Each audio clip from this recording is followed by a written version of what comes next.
your instructor for the day, and my name is Chitra. You and I are going to spend the next 3 hours understanding poetry. And before I actually go on with the poem itself, I just would like to run you through the agenda for the day so we understand how the lesson is entirely planned for today.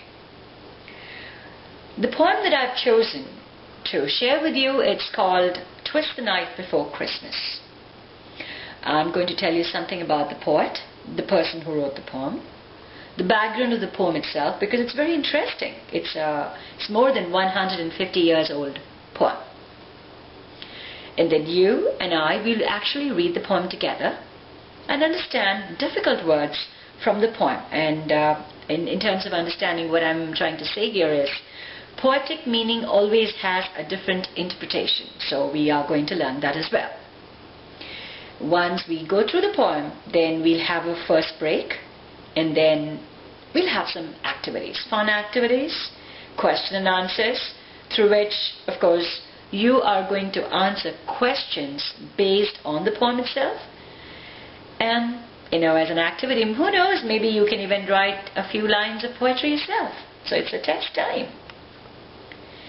It's a packed agenda, as you can very well see, but we do have 2 breaks, each for 15 minutes, so that'll give you a break from me and from the lesson itself. So initially, of course, it's going to be 1.5 hours of learning itself, and then we'll have our first break. So what is today's lesson about? As I told you, it is about a poem called Twist the Night Before Christmas. In the past couple of weeks, we have done quite a bit of poetry. What is poetry? To just do a quick recap. Poetry is nothing but a very creative version of rhymes. We all have done lots of rhymes like Twinkle, Twinkle, Little Star and Humpty Dumpty Sat on a Wall. I'm sure all of you remember that, right? We did it in the first couple of lessons. What we today are going to do is a very, very mature version of creative writing. Here you will see that there are words which rhyme with each other, lines which match each other, and that is what is poetry all about. It's almost like a song. You put some music to it and poetry can actually become songs. Now that we have been doing poetry for the past couple of weeks, shall we say that we have some amount of understanding about poems? You know that through the past few lessons, how poems play a very important role in language learning itself. You've learned, of course, that there are words that rhyme with each other, lines that match with each other because of the endings, and words that may actually mean something different when used in poetry. Let's now take a look at Twist the Night Before Christmas.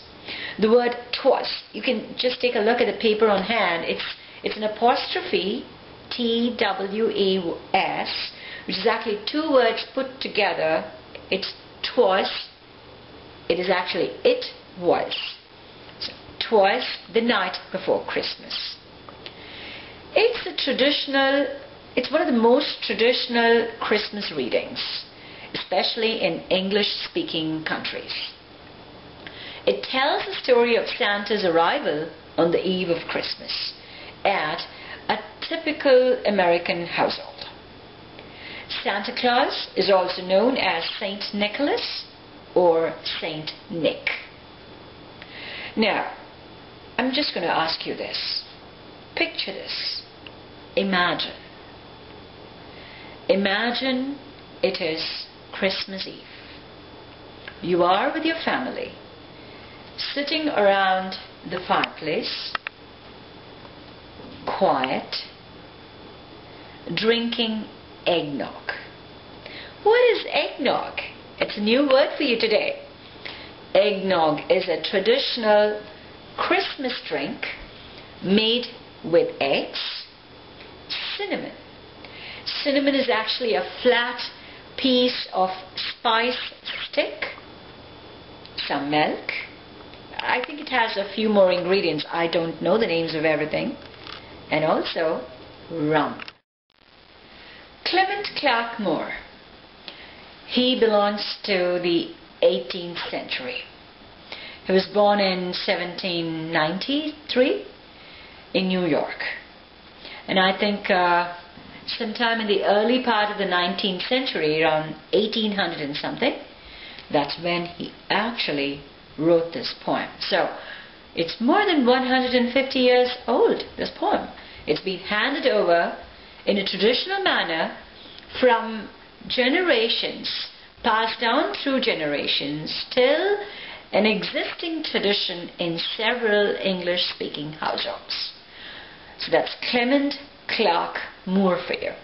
I have given you the piece of paper on which I've actually given you a link to Wikipedia.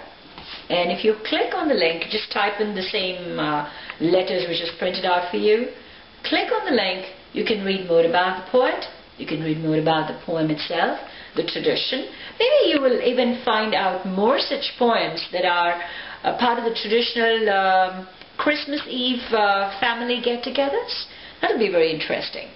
So now what I'm going to do for you is to move on to the actual poem itself, the poem "'Twas the Night Before Christmas."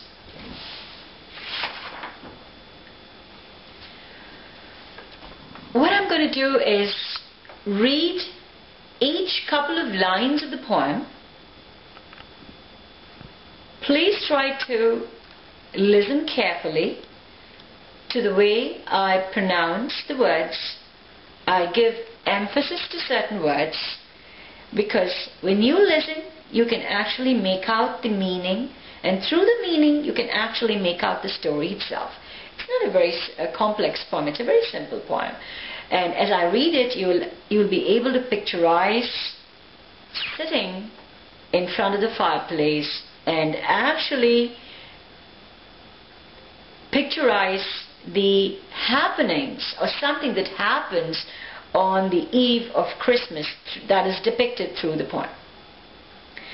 "'Twas the night before Christmas, when all through the house not a creature was stirring, not even a mouse.